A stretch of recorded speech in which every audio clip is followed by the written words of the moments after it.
Κόκκινη κλωστή δεμένη στην ανέμητη λιγμένη. Δώσε κλώτσο να γυρίσει, παραμύθι για να αρχίσει. Η μελωδία της ευτυχίας. Πως η αναστάτωση μπορεί να φέρει μία μικρή νεράιδα που όλο τραγουδάει και δεν κάνει σωστά ό,τι δουλειά και να τις αναθέσουν? Μεγάλη. Οι νεράιδες και τα ξωτικά βρίσκονται χωρίς το μαγικό τους ποτό. Οι μέλισσες, οι πασχαλίτσες, οι πεταλούδες και δεκάδες άλλα έντομα μένουν νηστικά και τα λουλούδια μπερδεύουν τα χρώματά τους. Όλοι είναι θυμωμένοι μαζί της και η νεραϊδούλα είναι πολύ στενοχωρημένη. Θα βρει άραγε να κάνει κάτι που θα δώσει χαρά στους άλλους αλλά και στην ίδια? Μια φορά και έναν καιρό, σε έναν τόπο μαγικό, κάπου πολύ μακριά από εδώ ή ίσως και πολύ κοντά, ζούσαν οι νεράιδες και τα ξωτικά. Ανάμεσά τους μεγάλωνε και μια μικρή νεραϊδούλα, η Μελισσάνθη. Η Μελισσάνθη ήταν ένα χαριτωμένο πλασματάκι, όλο ζωντάνια και με φωτεινό χαμόγελο που δεν σταματούσε να τραγουδάει. Κάθε πρωί με το πρώτο φως της ημέρας οι νεραϊδούλες και τα ξωτικά ξεκινούσαν τη δουλειά. Κάποιες μάζευαν τις πρώτες δροσοσταλίδες από τα φύλλα και τα λουλούδια. Έπρεπε να τις μαζέψουν προτού βγει ο ήλιος και εξατμιστούν, να τις βάλουν σε ένα καζάνι και να φτιάξουν το νεραϊδοποτό τους. Άλλες πετούσαν τα μαγικά της παιδιά τους πάνω τα λουλούδια και καθώς τα ακουμπούσαν αυτά άφησαν το μουσικό τους άδωμα. Κάποιες άλλες πάλι περνούσαν δίπλα από τα λουλούδια και καθώς τα άγγιζαν τους έδιναν τα πιο όμορφα χρώματα. Μέχρι το μεσημέρι όλη η φύση μοσχοβολούσε και μάγευε με τα χρώματά της. Μια μέρα η Μελισσάνθη εμφανίστηκε μπροστά στην νεράιδο βασίλισσα για να τη ρωτήσει ποια θα ήταν η δική της δουλειά. Πείτε μου, εγώ τι θα κάνω? Έλεγε όλο ανυπομονησία η μικρή νεραϊδούλα.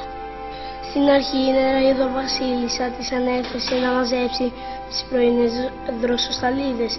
Την πρώτη μέρα που ξεκίνησε η Μελισσάνθη να μαζέψει τις πρωινές δροσοσταλίδες, άκουσε κάτι πουλιά που κελαηδούσαν. Έτρεξε κοντά τους να τα δει και να τραγουδήσει μαζί τους.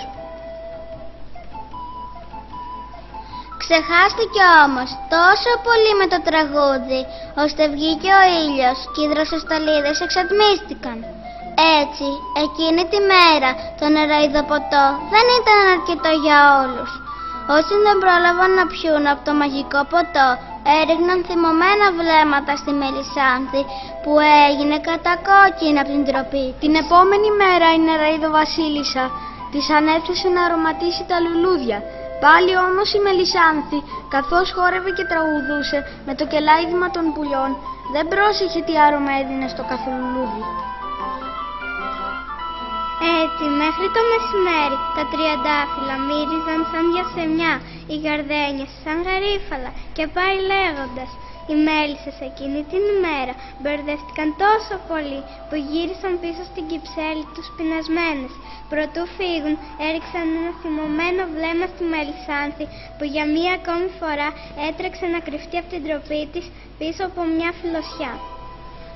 Την τρίτη ημέρα η νεράιδο βασίλισσα έδωσε στη Μελισσάνθη μια τελευταία ευκαιρία να χρωματίσει τα λουλούδια. Όμως η Μελισσάνθη παρασύρθηκε τόσο πολύ με το τραγούδι της που δεν πρόσεξε τι χρωμάτισε και πώς.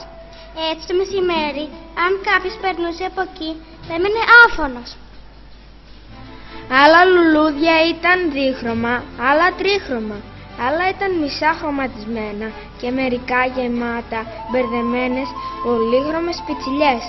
Μέσα στην αφηρημάδα της η Μελισσάνθη είχε χρωματίσει όπως να είναι και μερικά έντομα.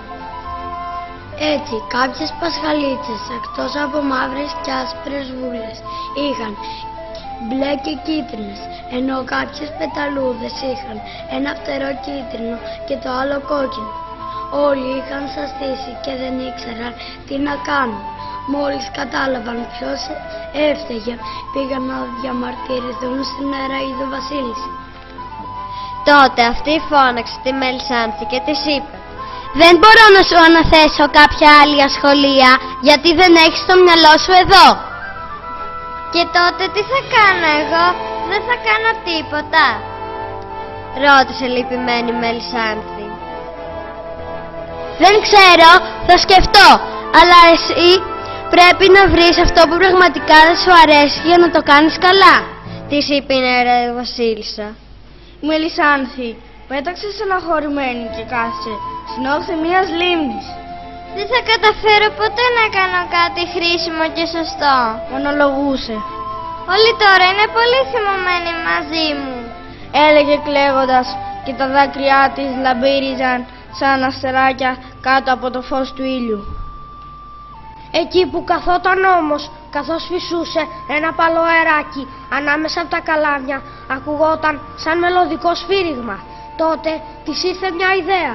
Πήρε ένα καλάμι, άνοιξε μερικές τρύπες και έφτιαξε μια φλογέρα.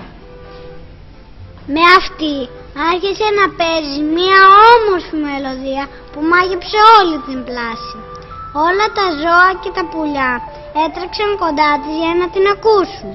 Ακόμα και όσοι είχαν θυμώσει μαζί της, οι πασχαλίτσες, οι μέλισσες, οι πεταλούδες, οι νεραϊδούλες και τα ξωτικά, μαγεύτηκαν τόσο πολύ από τη μελωδία, ώστε μαζεύτηκαν γύρω από τη Μελισάνθη για να απολαύσουν τη μουσική. Τότε εμφανίστηκε η νεραϊδοβασίλισσα. Ορίστε, βρήκες μόνη σου αυτό που πραγματικά αγαπάς να κάνεις και το κάνεις υπέροχα. Από εδώ και μπρος θα είσαι νεραϊδομουσικός μας και θα ομορφαίνεις τη ζωή μας. Από εκείνη την ημέρα η νεράιδα Μελισάνθη τραγουδούσε, έπαιζε μουσική και χόρευε συνεχώς. Και κάθε φορά που είχε Πασέλινο, οι νεράιδες και τα ξωτικά έκαναν μια μεγάλη γιορτή, χορεύοντας κάτω από τις ασημένιες αντάβιες του ολόγιμου φεγγαριού, ενώ η Μελισάνθη έπαιζε μουσική και τραγουδούσε. Και ήταν ευτυχισμένη, πολύ ευτυχισμένη, γιατί είχε πια βρει την ευτυχία της μελωδίας.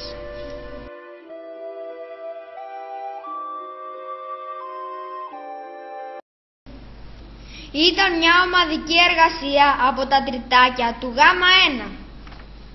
Γιάννης Καλυβιώτης, Μάριος Μπουγάς, Διονυσία Κατσοπούλου, Βάσια Δεσπολά, Βέρα Καντιδάκη, Βλάντια Αλυσάη, Γιώργος Μπουγάς, Άγγελος Βοζίδης, Βενετία Ζεπάτο, Διονυσία Ανδρικοπούλου, Μαρία Βλαχοπούλου, Ιωάννα Αποστολοπούλου, Γογό Ζαφυροπούλου, Φένια Βασιλοπούλου, Βασίλης Ζορμπάς, Νικόλος Κουλιαδήμας, Μάριος Αφρανσόπουλος, Βασίλης Ζήρος, Νικόλας Καριασόγλου, Διονύσης Βλαγκούλης,